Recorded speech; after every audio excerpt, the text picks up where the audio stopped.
Magalyaman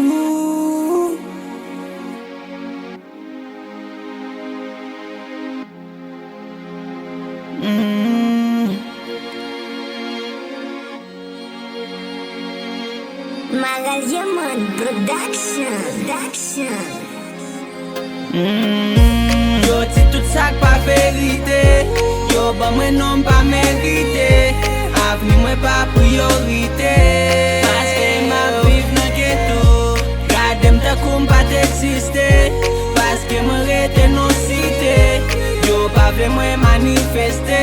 Paske ma viv nan ghetto, Paske na viv nan ghetto yo pa ban plas, yo la ya ban bas, ak la vi an a fe fas. Men même si nou ge profesyonek yo pa ban nou bras, telman yo tan reme chak jou de vo pot yo nak mande kras. Jwen edukasyon men yo pren plezi nan pote gozam, vit koz nou pa gen le chwa, aksyon nou kon koze go dram. Yo pa pren pou anyen, se alkol a drog yap pote ban, nou vin ran nou chien manje chien, sou pop fren nou nap kole dan. Se domaj, pi fò jen nan de ghetto nan chomaj, politisyen vle manje Haiti pren nou pou fomaj. Propil nan nou bay pote gozam, ek pa menm ge golaj, men lè nap reagi kom si yo nap pase a goraj. Kon pou bet, manje tout kop peyi a ban tout det, bay manti ap feli sou le tet nou yo pren nou pou jwet. Leve kampe, na ghetto fò nou fè yo te devwa nou, revendike a fos pou nou fè yo respekte doa nou.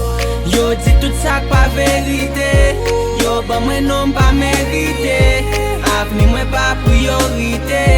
Paske ma viv nan ghetto, gadem ta koum pa t'existe, paske mwen rete non site, yo pa vle mwen manifeste.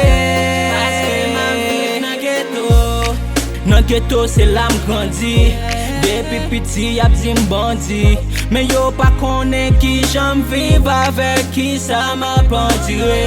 Yo pa bezen konon pou yo met chaj ou do, e depi so krim sa matil tre semblo, depi wap viv an dan ghetto. Li gen ten nan kem jamen pa ka kitel, depi se pou li mwen pwe pou m sakrifye, mem si m pedi moun ki gen plas nan kem. Yo di nou fe mal, yo di n kanibal, men nan ghetto gen love, love, love. Yo pa ban vale, yo pa ban vale. Yo di tout sak pa verite, yo ba mwen non pa merite, avni mwen pa priorite.